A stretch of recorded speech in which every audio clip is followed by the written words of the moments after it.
Doctor चोपडांना मी विचारतो की golden अवरबद्दल थोडंसं सांगा. हृदयविकाराचा झटका आल्यानंतर सर्वात जास्त मृत्यू जे होतात ते पहिल्या 1 तासात 40% आणि 70% मृत्यू पहिल्या 3 तासात होतात.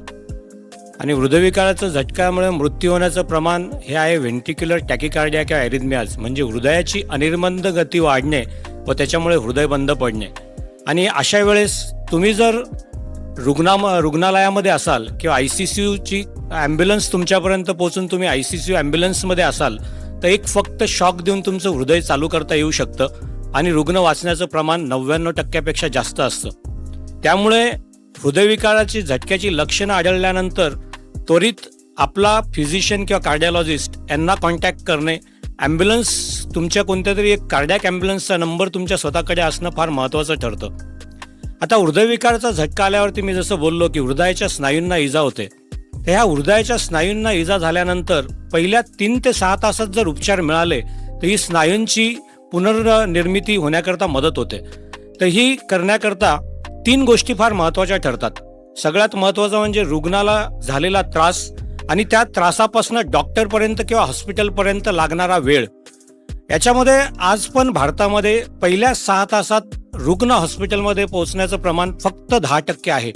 सर्व रुग्ण 6 तासानंतर पोहोचतात. रुग्णालयामध्ये पोहोचल्यानंतर तुम्हाला ट्रीटमेंट मिळण्यामध्ये लागणारा वेळ, डोर टू निडल टाईम असं आम्ही म्हणतो, तर त्याच्यामध्ये तुम्ही रुग्णालयात गेल्यानंतर रक्त पातळ करायचं इंजेक्शन हृदयविकारच्या झटक्यामध्ये दिलं जातं.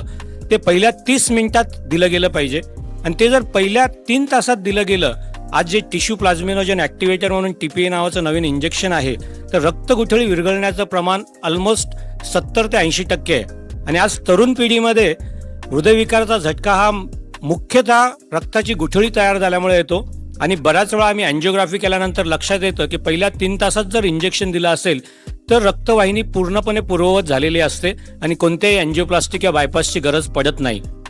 आणि आज असं सांगितलं जातं की हृदयविकाराच्या झटक्याच्या ट्रीटमेंटमध्ये इमिजिएट अँजिओग्राफी करणे, ECG केला आहे, ECGमध्ये ST इलेव्हेशन्स आहेत, अँजिओग्राफी करून ज्या नसेमुळे अटॅक आलेला आहे, LED असेल, अँटीवॉल इन्फार्क्ट म्हणजे पुढच्या बाजू जर हृदयविकाराचा झटका आलेला असेल तर LED मध्ये जर ब्लॉक असेल तर त्याची अँजिओप्लास्टी त्वरित करणे, याला प्रायमरी अँजिओप्लास्टी असं म्हणतो. पण आपल्याकडचं आर्थिक, सामाजिक आणि सगळ्या गोष्टींचा जर विचार केला तर फार्मॅको इन्व्हेजिव्ह पद्धत म्हणजे रुग्ण आल्यानंतर त्याला त्वरित रक्त पातळ होण्याचं इंजेक्शन देणे व त्यानंतर 3 ते 24 तासामध्ये अँजिओग्राफी करून ज्या नसेमुळे अटॅक आलेला आहे त्या नसेची अँजिओप्लास्टी करणे, म्हणजेच फार्मॅको इन्व्हेजिव्ह अप्रोच वापरणे. तर अशा पद्धतीने जर हृदयविकाराचा उपचार जर झाला तर हृदयाच्या स्नायूंना कमीत कमी इजा होते, गुंतागुंत कमी निर्माण होते आणि हृदयाची पंपिंग क्षमता व रुग्ण वाचण्याचं प्रमाण वाढतं आणि त्याच्यात पुन्हा 2 ते 3 दिवसांमध्ये रुग्णाचा डिस्चार्ज पण लवकर होतो.